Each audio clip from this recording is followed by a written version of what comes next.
Assalamualaikum warahmatullahi wabarakatuh. Pada kesempatan kali ini, kami dari kelompok 3 yang beranggotakan Muhammad Jahran Syabian dengan NIM 2204351, Muhammad Ridwan Arifin dengan NIM 2207199, Christian Nurhayati dengan NIM 2204471 akan memaparkan materi mengenai manajemen peserta didik pada mata kuliah pengelolaan pendidikan. Baik, langsung saja kita ke pembahasan yang pertama, yaitu pengertian manajemen peserta didik. Berdasarkan asal kata, pengertian manajemen peserta didik merupakan penggabungan dari kata manajemen dan peserta didik. Manajemen peserta didik atau biasa yang disebut Pupil Personnel Administration adalah layanan yang memusatkan perhatian pada pengaturan, pengawasan, dan layanan siswa di kelas dan di luar kelas seperti pengenalan, pendaftaran, layanan individual seperti pengembangan keseluruhan kemampuan, minat, kebutuhan, sampai matang di sekolah.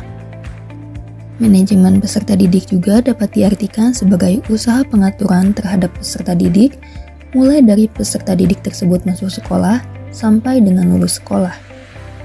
Kemudian kita masuk ke dasar hukum manajemen peserta didik. Secara hierarki, manajemen peserta didik memiliki dasar hukum sebagai berikut. Yang pertama, yaitu ada pembukaan Undang-Undang Dasar Negara Republik Indonesia tahun 1945 yang mengamanatkan bahwa pemerintah negara Indonesia harus dapat melindungi segenap bangsa Indonesia dan seluruh tumpah darah Indonesia, dan untuk memajukan kesejahteraan umum, mencerdaskan kehidupan bangsa, dan ikut melaksanakan ketertiban dunia yang berdasarkan kemerdekaan, perdamaian abadi, dan keadilan sosial. Begitu pula dalam Undang-Undang Negara Republik Indonesia tahun 1945 mengamanatkan pemerintah mewajibkan setiap warga negara untuk mengikuti pendidikan dasar 9 tahun dan pemerintah wajib membiayainya.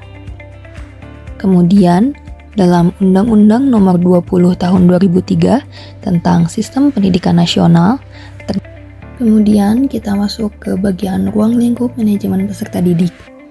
Yang pertama kita akan membahas mengenai analisis kebutuhan peserta didik. Kegiatan yang dilakukan dalam langkah ini adalah yang pertama itu merencanakan jumlah peserta didik yang akan diterima. Penentuan jumlah peserta didik yang akan diterima perlu dilakukan dalam sebuah lembaga pendidikan agar layanan terhadap peserta didik bisa dilakukan secara optimal. Bagian ini mempertimbangkan dua hal. Yang pertama yaitu daya tampung kelas atau jumlah kelas yang tersedia. Jumlah peserta didik dalam suatu kelas berdasarkan Standar Nasional Pendidikan berkisar antara 28 sampai 32 orang per satu kelas. Kedua yaitu rasio murid dan guru. Yang dimaksud rasio murid dan guru adalah perbandingan antara banyaknya peserta didik dengan guru per full timer. Secara ideal, rasio murid dan guru adalah 1:30. Kemudian, menyusun program kegiatan kesiswaan. Penyusunan program kegiatan bagi siswa selama mengikuti pendidikan di sekolah harus didasarkan kepada visi misi lembaga pendidikan sekolah yang bersangkutan, minat bakat peserta didik, sarana dan prasarana yang ada, anggaran yang tersedia, dan yang terakhir tenaga kependidikan yang tersedia. Yang kedua, membahas rekrutmen peserta didik. Rekrutmen peserta didik di sebuah lembaga pendidikan pada hakikatnya adalah merupakan proses pencarian, menentukan, dan menarik pelamar yang mampu untuk menjadi peserta didik di lembaga pendidikan yang bersangkutan. Langkah-langkah rekrutmen peserta didik adalah sebagai berikut. Yang pertama, membentuk panitia penerimaan siswa baru. Kemudian, pembuatan dan pemasangan pengumuman penerimaan peserta didik baru. Selanjutnya, tujuan dan fungsi manajemen peserta didik. Tujuan umum manajemen peserta didik adalah mengatur kegiatan-kegiatan peserta didik agar kegiatan-kegiatan tersebut menunjang proses belajar mengajar di sekolah. Proses belajar mengajar di sekolah dapat berjalan lancar, tertib, dan teratur, sehingga dapat memberikan kontribusi bagi pencapaian tujuan sekolah dan tujuan pendidikan secara keseluruhan. Adapun fungsi manajemen peserta didik secara umum adalah sebagai wahana bagi peserta didik untuk mengembangkan diri seoptimal mungkin, baik yang berkenan dengan segi-segi individualitasnya, segi sosial, aspirasi, kebutuhan, dan segi-segi potensi peserta didik lainnya. Selanjutnya, peranan manajemen peserta didik, yaitu menjaga norma-norma pendidikan untuk menjamin kelangsungan proses pendidikan, juga ikut menanggung biaya penyelenggaraan pendidikan kecuali bagi peserta didik yang dibebaskan dari kewajiban tersebut sesuai dengan peraturan perundang-undangan yang berlaku. Peranan peserta didik menurut beberapa aliran filsafat pendidikan, yaitu menurut idealisme, peserta didik bebas mengembangkan bakat dan kepribadiannya. Menurut realisme, peranan peserta didik adalah penguasaan pengetahuan yang dapat berubah-ubah dalam hubungannya dengan disiplin. Tata cara yang baik sangatlah penting dalam belajar. Peserta didik perlu mempunyai disiplin, mental, dan moral untuk setiap tingkat kebijakan. Menurut skolatisme, peserta didik berperan pasif karena pengajaran berpusat pada guru. Menurut pragmatisme, peserta didik adalah sebuah organisme yang mampu tumbuh. Dan menurut aliran neopositivisme, peserta didik kurang dilengkapi dengan insting, tetapi mempunyai kemampuan terpendam yang memungkinkan dirinya untuk berpikir pada tingkatan yang tertinggi. Peserta didik tidak hanya pasif menerima bantuan, tetapi aktif melakukan latihan dan peniruan. Selanjutnya yang kelima, prinsip-prinsip manajemen peserta didik. Pertama, dalam mengemban program manajemen kepeserta didikan, penyelenggara harus mengacu pada peraturan yang berlaku pada saat program dilaksanakan. Kedua, manajemen peserta didik dipandang sebagai bagian keseluruhan manajemen sekolah. Ketiga, segala bentuk kegiatan manajemen peserta didik haruslah mengemban misi pendidikan dan dalam rangka mendidik peserta didik. Keempat, kegiatan-kegiatan peserta didik haruslah diupayakan untuk mempersatukan peserta yang mempunyai keragaman latar belakang dan punya banyak perbedaan. Kelima, kegiatan manajemen peserta didik haruslah dipandang sebagai upaya pengaturan terhadap pembimbingan peserta didik. Keenam, kegiatan manajemen peserta didik haruslah mendorong dan memacu kemandirian peserta didik. Dan yang terakhir, kegiatan manajemen peserta didik haruslah fungsional bagi kehidupan peserta didik, baik di sekolah lebih-lebih di masa depan. Selanjutnya yang keenam, pendekatan manajemen peserta didik.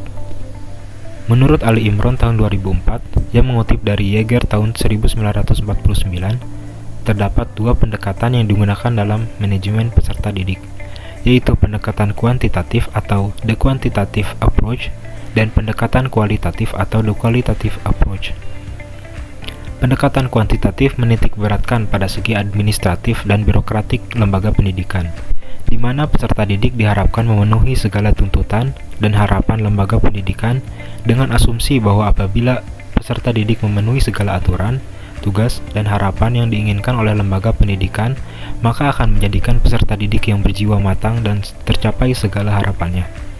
Sedangkan pendekatan kualitatif menitikberatkan pada kesejahteraan peserta didik dengan asumsi bahwa jika peserta didik senang dan sejahtera, maka mereka dapat belajar dengan baik dan merasa senang untuk mengembangkan diri di sekolah.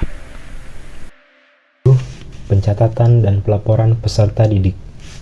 Kegiatan pencatatan dan pelaporan ini dimulai sejak peserta didik itu diterima di sekolah tersebut hingga mereka lulus atau meninggalkan dari sekolah tersebut. Untuk melakukan pencatatan dan pelaporan diperlukan peralatan dan perlengkapan seperti 1. Buku induk siswa. Buku ini berisi catatan tentang peserta didik yang masuk pada sekolah tersebut. 2. Buku kleper. Pencatatan buku ini diambil dari buku induk, tetapi penulisannya disusun berdasarkan abjad. 3. Daftar presensi. Presensi merupakan daftar hadir yang sangat penting agar kehadiran setiap peserta didik dapat diketahui atau dikontrol. 4. Daftar mutasi peserta didik. Daftar mutasi digunakan untuk mencatat keluar masuk peserta didik dalam setiap bulan, semester, atau tahun. 5. Buku catatan pribadi peserta didik.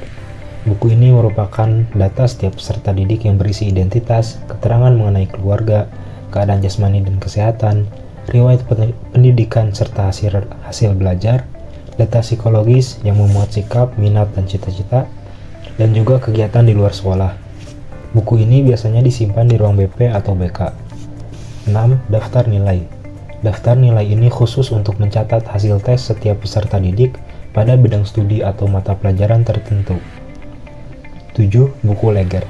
Buku leger merupakan kumpulan nilai dari seluruh bidang studi untuk setiap peserta didik. Pencatatan leger biasanya 2 kali dalam 1 tahun. 8. Buku rapot. Buku rapot merupakan alat untuk melaporkan prestasi belajar, kehadiran, sikap, dan sebagainya dari peserta didik kepada orang tua atau wali, atau kepada peserta didik itu sendiri.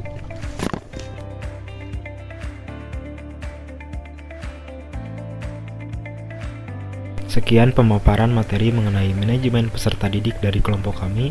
Terima kasih atas perhatiannya. Mohon maaf bila ada kesalahan kata maupun perbuatan. Wassalamualaikum warahmatullahi wabarakatuh.